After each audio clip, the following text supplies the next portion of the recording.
So a little while ago, I made this video on AI art, specifically addressing the question, is AI art art? What I wanted to do with that video was address an extremely small facet of a much larger conversation, right? I just wanted to focus in on that one singular question, not going into anything else about AI art, right?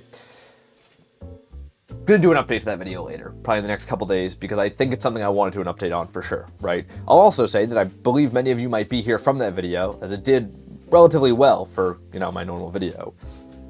What I want to talk about here today, though, is kind of a big error I made in making that video. That I'm talking about this one facet of this conversation, right? And for those of you who don't know, my conclusion was that yes, on a very, very slim technicality, you could consider this art.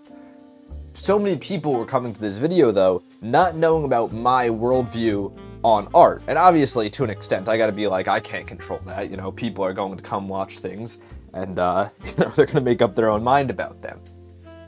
But I can blame myself too, because I've never taken the time to make an actual place on this channel where I specifically outline my worldview on art. So that's what I want to do today. I just want to talk about my thoughts on art as a concept, as a construct, my own opinions that kind of influence everything else on this channel.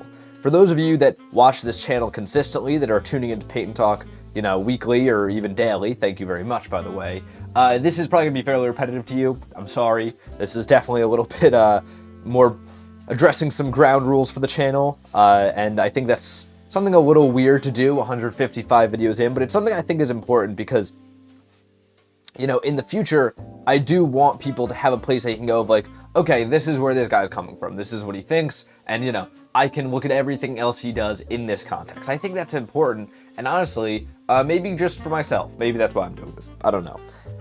I also think I should start this conversation by saying that this is going to be a far worse version of my thoughts on art than my main channel. If you go to my channel page and go to my main channel, you will see a channel with a series of video essays, and if you watch namely the one on Michelangelo and Chief Keef, that's a good summarization of my thoughts on art, art criticism, and how I view art, right? But for those of you who just watch Paint & Talk and want something maybe a little bit more updated, that's what this is going to be. It's going to be a little messy, it's still going to be a conversation, but it's going to be about that, my thoughts on art. I think I should start by talking about the AI art thing, right? Because that was something that got a lot of people thinking about AI art and kind of looking at my conclusion on it from a different perspective than me, and one that was valid, right? Because I think I should just come out and say that I don't view art as being something relatively special. I don't think art is a special status at all, right? I use the definition of art from Oxford Dictionary, right? I use it because, one, I think it's better than coming up with my own definition, which one day I'll do, and when I do that, though, it'll be in a very formatted way. I want to make sure that I'm coming at this with a definition that's agreeable and broad, because it would be so easy for me to come here and go, I think art is whatever I say it is, and then just operate off that. But then, I would fall even more into the category of just saying some shit than I already am. I'm already just saying some shit, but if I did that, I'd really be just saying some shit, because I'd just be making up everything then.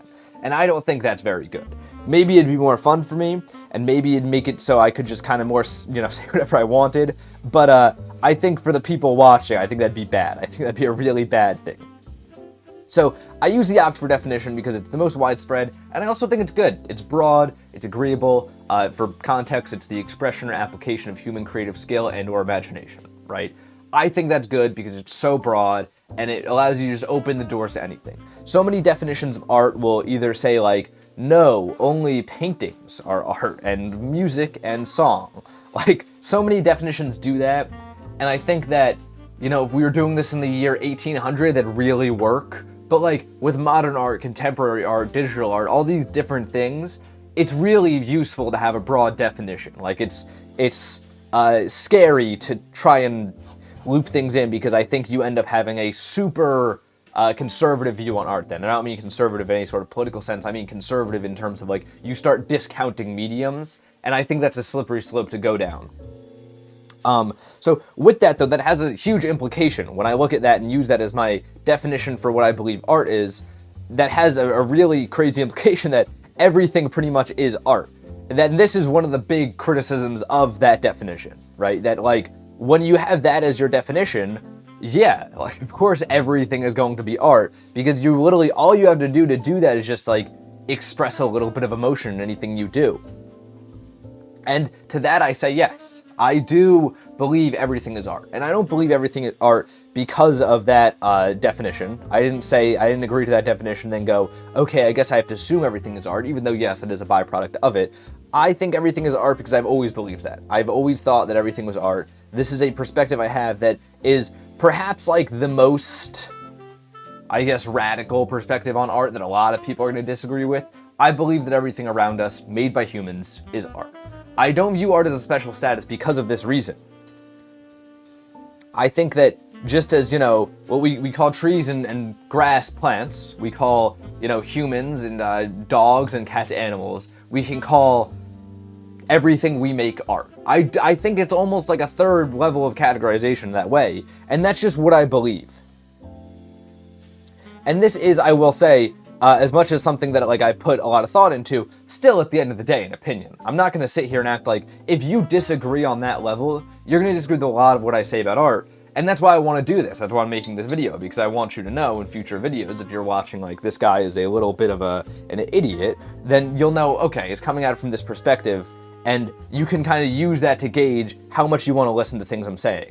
Because I'll be real, if you're listening to my thoughts on something like AI art, since I have such a broad definition, it's going to be a very different conversation than if you listen to somebody who's a lot more traditional on it. This is similar to things like not conservative art, having a very conservative perspective on art. If you don't like contemporary art and you don't believe in that, then yeah, I don't think you're going to agree with me in a lot of those conversations. I think so much of our modern day media diets are filled with people on the internet trying to act like they're objective, like they act as if they're some unbiased source of things. And I don't like that. I think that, and this is a whole side tangent, and maybe a hot take even, I think the future of our media diets is people saying this is my perspective and this is what I believe. I want more transparency in the people I go to, not less. I'm gonna use a political example real quick just because I think it's one that we can all relate to. I want to know, okay, Ben Shapiro's a conservative. If I want the conservative perspective, I go to him for that. And then I want to this guy over there is the left-wing guy. If I want that perspective, I go to them. Because I think that's, I don't know, do we believe in objectivity anymore? I certainly don't. I don't think that, I feel like to be this guy's objective is, I've never found that to once be true. So that's what I believe. And, I want to treat art in the same serious light that one would maybe treat politics. So that's why I want to come here and be this is my perspective. So if you don't agree with that, come to me for conversations on painting. I think we'll have a great time, but maybe I won't be your guy when it comes to AI art or anything like that. But that's just what I believe.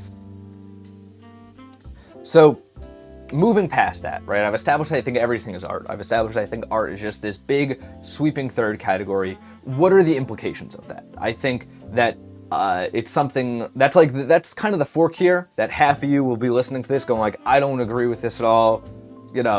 If you're still here, that's awesome that you're open-minded. That's kind of the fork of that's the big take here. That's half you will agree with that, half you will disagree with that. And that's going to influence your thoughts on the rest of this conversation. If you agree with that, as I do, because I'm the one that said it, this is the general gist of where I go from there. If everything is art, and art is not a very special status, then the idea of good and bad art kind of falls apart. And I think that, and perhaps this is me kind of straw manning people that disagree with me, but I'm going to do it because it's kind of the conclusion I've come to. I think that this is a big reason why people don't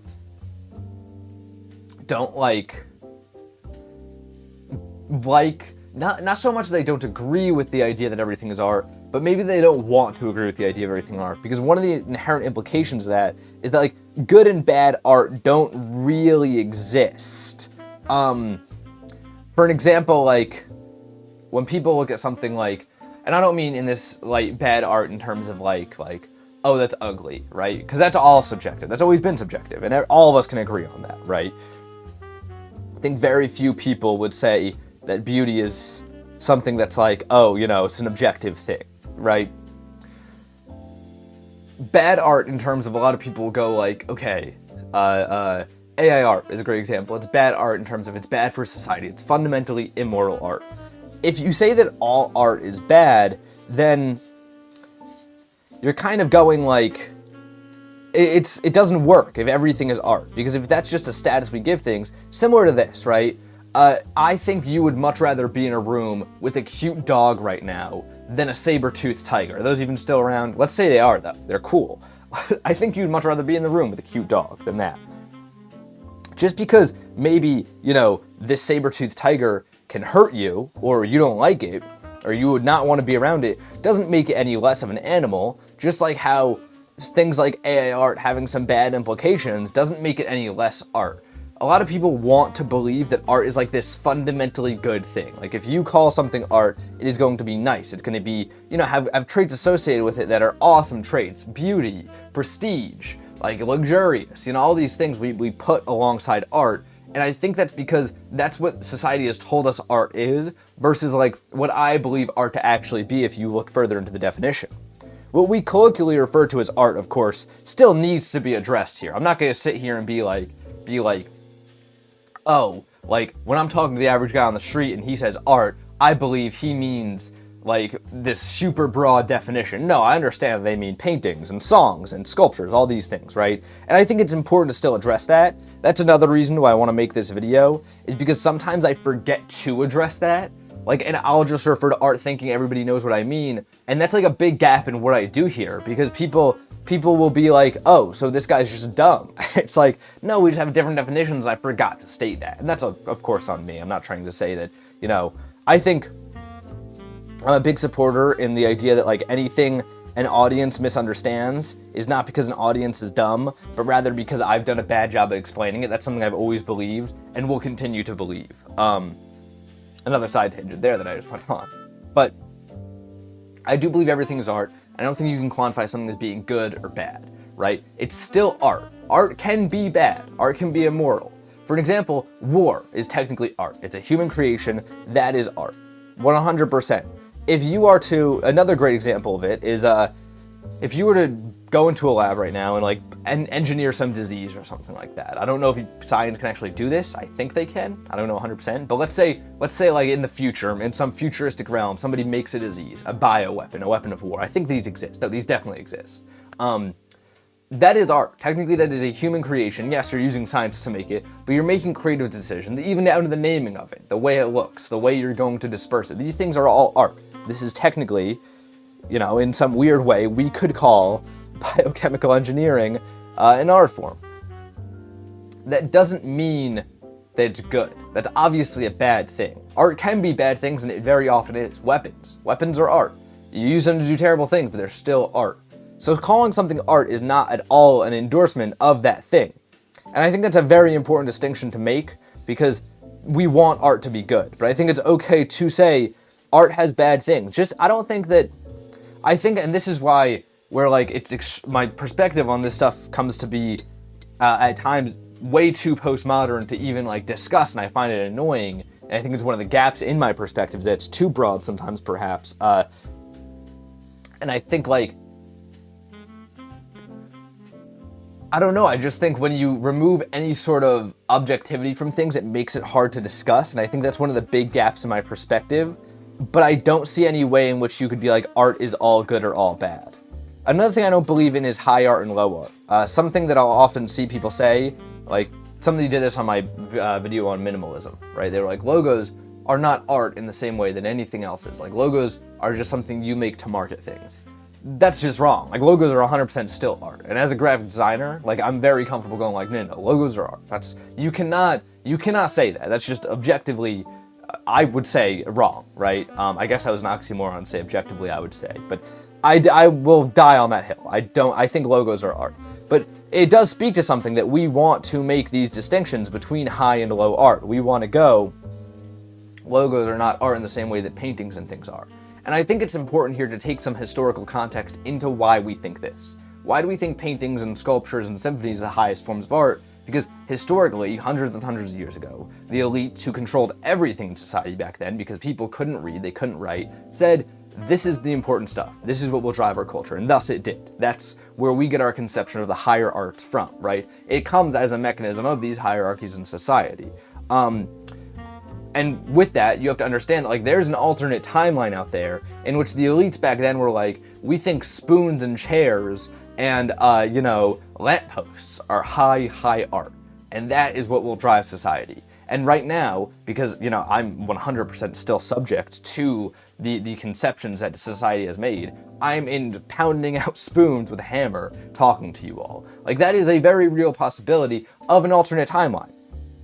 I think it's important to understand that when we talk about art, because there is nothing that fundamentally makes one form of art superior to another. People can make arguments about things like intent, and those can be valid in my opinion. I think it's an interesting conversation to have. But when looking at the sort of what is it called on the side of like a bowling alley, the gutters or whatever, the safeguards on the side of like where we can take a conversation, I've yet to find an objective way in which I can go like one medium is far superior to another, right? I feel, because I've said the word objective way too much there, this is still my opinion. I don't want to make it sound like I think I've discovered something here. Not by any means. I do believe that this conception that paintings and things like that are objectively a higher form of art does come out of a fundamental inability to imagine a world vastly different from our own. I think that's sort of like an is-ought-to paradox you're finding yourself in. Like, painting is a form of art that is super high up and valued and goes for millions of dollars, so we ought to assume that this is a better form of art, rather than this is the way it is because of all these other things. And you can't really draw conclusions from that, because that's not really how things work. At least I don't believe. And I think that's the kind of the premise of the way I look at all things with art. I think that's sort of the short and sweet of it.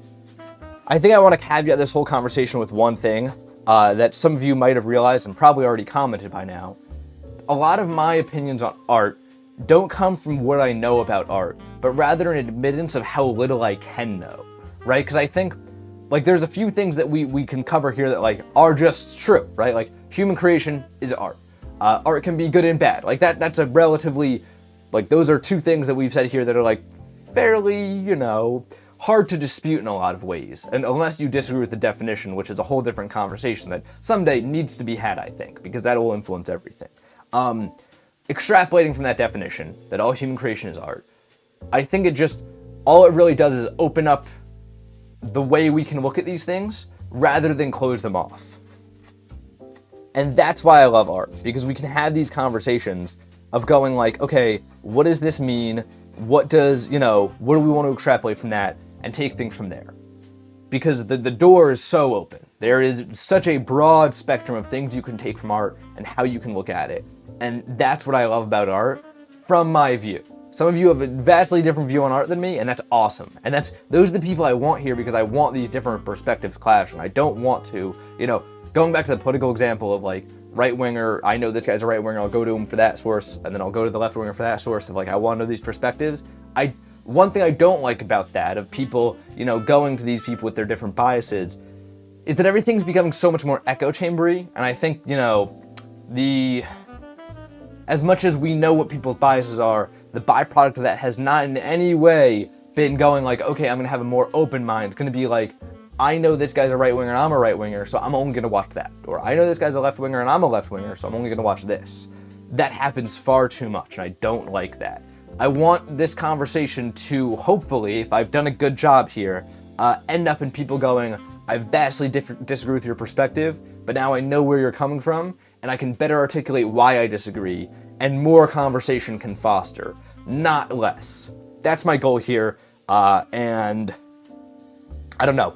I'm really, honestly, as we wrap up here, I should say, this is like a very different pain talk, and then I'm coming with something I want to present to you all in a little bit more of a structured way, and it's like an actual complete idea rather than a conversation. I always get scared when I do these, to be transparent with you guys. Always feel like I do a worse job than I want to, but hopefully I got something out of this. This is the painting. Going again with his sketchy style. I really like it. I really like this a lot. Yeah, go follow me on Instagram. This will be up later this week. What's your perspective on art? What do you guys think about art? I'd love to know. And until next time, guys, gals, and pals, my name is Max Dice. This is Paint Talk episode 155. I'm here every morning, painting and talking with you all.